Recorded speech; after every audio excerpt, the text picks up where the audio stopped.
السلام علیکم ورحمۃ اللہ وبرکاتہ۔ حامداً و مصلیاً و مسلماً، حضرات محترم،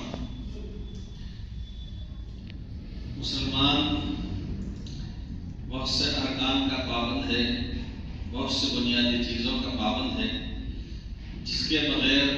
ایمان کی تکمیل نہیں ہو پاتی، دین کی تکمیل زندگی میں نہیں ہو پاتی۔ اس میں سر فہرست عقائد ہیں، اس کے بعد پھر عبادات ہیں، پھر معاملات ہیں، پھر اخلاقیات ہے، پھر اس میں معاشرت ہے۔ یہ 5 چیزوں کا مجموعہ ہے: عقائد، پھر عبادات، پھر معاملات، پھر اخلاقیات اور اس کے بعد حسن معاشرت۔ عقائد سر فہرست ہے۔ اگر باقی کی 5 میں سے 4 چیزیں کسی شخص کی زندگی میں ہوں، مثلا وہ عبادات کا بھی اہتمام کرتا ہو، ہم نے سنا ہے کہ بعض غیر مسلمین بھی وہ روزہ رکھ لیا کرتے ہیں اور اس کے فائدے سائنسی طبی اعتبار سے محسوس کرتے ہیں، تو اگر کوئی شخص عقائد پر تو نہیں پورا اتر رہا لیکن وہ عبادات سے جڑا ہوا ہے،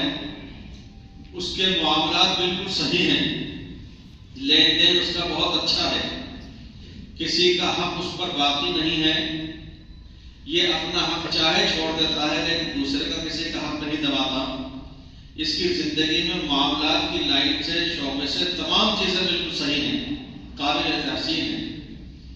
اور اخلاقیات کے اعتبار سے دیکھا جائے تو بہت صاف، شفاف، مہذب، شرافت والا، نیک سلوک والا، پڑوسی تعریف کرتے نہیں تھکتے، رشتہ دار اس کی تعریف اور ثنا کے اندر ہمدن مشغول رہتے ہیں، اور اخلاقیات کے ساتھ ساتھ حسن معاشرت اس کی زندگی کے اندر پائی جاتی ہے۔ لیکن عقائد سے اگر وہ خالی ہے تو یہ 4 بڑے ارکان اور 4 بڑی خوبیاں میدان حشر میں اس کے کام نہیں آئیں گی۔ لیکن اگر کوئی شخص عقائد کے اعتبار سے درست ہے، وہ توحید اور رسالت اپنی تمام تر لوازمات اور صفات کے ساتھ کس پر ایمان لانا ہے، ایمان مجمل، ایمان مفصل کے اعتبار سے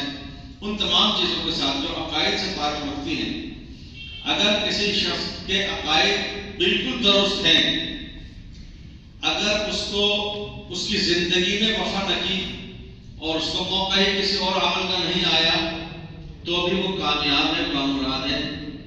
اور اگر زندگی نے اس کی وفا کی، اس کو وقت اتنا ملا ہے اور اس پر کوئی دوسرے حقوق بھی عائد ہو رہے تھے، اللہ کی طرف سے بندوں کے حقوق اس قسم میں آ رہے تھے اور وہ پورا کر رہا تھا، تو وہ 100% کامیاب ہے۔ اگر اس کی زندگی میں عقائد کو درست ہیں لیکن دیگر پہلوؤں میں کچھ کمی ہے، کچھ کوتاہی ہے، تو وہ ادھر جھول میں ہیں۔ تو اس کی مثال ایسی آپ ہم سمجھ سکتے ہیں کہ 5 کھمبوں پر یا 5 بانس پر یا 5 بڑے میخ پر کوئی بڑا تمبو، خیمہ، شامیانہ لگا ہوا ہے، بیچ کا سب سے مضبوط اور اونچا ہوا کرتا ہے، تو پہلے زمانے میں عام طور پہ گول ہوا کرتے تھے خیمے، تمبو، بیچ کا اگر ہٹا دیا جائے تو وہ گر پڑے گا، اور بیچ کا اگر بالکل درست ہے اور 4 میں سے کوئی ایک اگر گر جاتا ہے تو ادھر جھول آ جائے گا، لیکن باقی رہے گا۔ انسان کے 4 بڑے اعضاء ہیں، ہاتھ، دونوں پیر، ایسے لوگ دیکھے بھی گئے ہیں، سنے بھی گئے ہیں، اگر اس کے نہیں ہے، ان 4 میں سے کوئی ایک کو نہیں ہے تو اس کی زندگی تلخ تو ہے، تکلیف میں ہے، لیکن زندگی اس کو حاصل ہے۔ اور اگر سر نہیں ہے، باقی پورا بدن ہے، تو پھر اس کی زندگی نہیں ہے۔ اسی طریقے سے ہمیں اور آپ کو یہ سمجھنا چاہیے کہ حق تعالیٰ جل شانہ کے لیے تو توحید، وحدانیت، اور اسی کے ساتھ ساتھ رسالت مآب علیہ السلام کو ان تمام محاسن، کمالات اور خوبیوں کے ساتھ جاننا، ماننا، پہچاننا، عقیدہ رکھنا، جس سے کہ حق تعالی شاہ نے نبی پاک علیہ السلام کو بحیثیت خاتم النبیین کے سرفراز فرمایا ہے، بلند مرتبہ فرمایا ہے، یہ انسان کے لیے سب سے زیادہ ضروری اور اہم ہے۔ توحید ایک ایسا عقیدہ ہے کہ جنگل بیابان میں، صحرا میں ایک شخص جو جنم لیتا ہے جانوروں کے درمیان، مثال کے طور پر یہ مان لیجیے کہ کوئی بچہ رہ گیا، ماں کو بچانے کرنے والا نہیں تھا،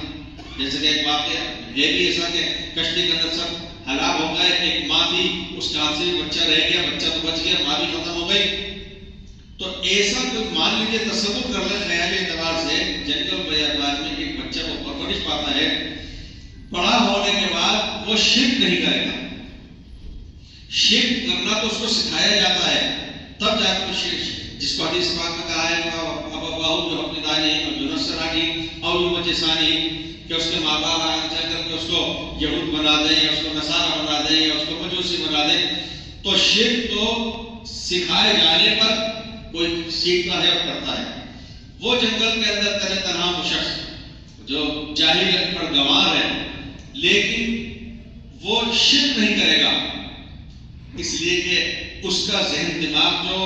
جس میں کسی نے شرک کی آمیزش نہیں کی ہے، اس کا رجحان بھی یہی ہے کہ وہ شرک قائل نہیں ہوگا۔ ایک خاتون جو چرخہ کاٹ رہی ہے، وہ توحید کو اس بات سے سمجھ رہی ہے کہ جب میرا چرخہ میرے چلائے بغیر نہیں چلتا، چلانے سے چلتا ہے اور ہاتھ روک دینے سے وہ بھی رک جاتا ہے، تو عالم کا نظام ایک وحدہ لا شریک لہ کے بغیر کیسے چل سکتا ہے؟ تو توحید کا معاملہ بہت صاف شفاف ایسا ہے کہ جس کا سمجھنا اور سمجھانا آسان ہے، اور اس حیثیت سے کہ نبی پاک علیہ السلام خاتم النبیین ہیں، یہ ایک اس کے اوپر بہت سے فرق باطلہ، بہت سے لوگ اس انداز سے اس کے اندر بیخبری کرنے میں لگے ہوئے ہیں، یا کہیے کہ نقب زنی کرنے میں لگے ہوئے ہیں کہ محل والے اور مکان والے تو مطمئن رہیں، بے فکر رہیں کہ دروازہ بھی بند ہے، کھڑکیاں بھی بند ہیں، اوپر چھت پر سے نیچے آنے کا بھی دروازہ بند ہے، بے فکر ہو کر کے بیٹی دن سو رہے ہیں، اور نقب زنی کی جاری ہے، یعنی کھول کر کے اس کے اندر رکھنا ڈالا جا رہا ہے۔ تحفظ ختم نبوت کا مطلب یہ ہے کہ اگر ایمان والا اس کو سمجھنے کی کوشش نہیں کرے گا صحیح طریقے سے، تو وہ شکار ہوتا چلا جائے گا۔ اپنی نوجوان نسل اور بہت سے افراد نوجوان، چونکہ انہوں نے جناب رسالت مآب علیہ السلام کو بحیثیت ختم المرسلین کے نہیں سمجھنے کی کوشش کی، تو اس لیے وہ ان کا شکار ہو جاتا ہے۔ اور جو بھی کوئی شخص اپنی چیز پیش کرتا ہے وہ اس انداز سے کرتا ہے جو فتنہ کہلاتا ہے۔ فتنہ کا معنی یہ مطلب یہ کہ تمیز نہ ہو سکے کہ حق ہے یا یہ باطل ہے، گڑبڑ کر کے پیش کرنا۔ تو اس لیے میرے دوستو، ہم اور آپ یہ سمجھیں کہ تحفظ ختم نبوت کی ایسی کیا صورت پیش آ گئی، ایسے واقعات ہو رہے ہیں، یہ حقائق ہیں، لوگ مرتد ہو رہے ہیں، دین اسلام سے گر رہے ہیں، اور نہ صرف یہ کہ وہ لوگ جن کا لباس، جن کی پوشاک، جن کی زبان بولی وہ الگ تھلگ ہو کہ ہمارے بچے بھی ان کو دیکھ کے سمجھ جائیں یہ کوئی اور ہیں، ہمارے نہیں ہیں، وہ اس انداز سے آ رہے ہیں جن شکلوں سے، جس لباس سے، جس پوشاک سے ہمیں آپ کو عقیدت ہے، وہ اسی لباس کے اندر آ کر کے اور اپنی بات چلا رہے ہیں، اور لوگ ان کی باتوں کا شکار بن رہے ہیں۔ اس لیے یہ ختم نبوت کے تحفظ کے سلسلے میں جو کوششیں ہیں وہ وقت کی بہت ضرورت ہے۔ حضرت مولانا دامت برکاتہم اس معاملے میں اور اس فن پر مان لیجیے کہ خصوصی مہارت تامہ رکھتے ہیں۔ امید ہے انشاءاللہ حضرت والا کے فیض سے ہم اور آپ سب مستفید ہوں گے۔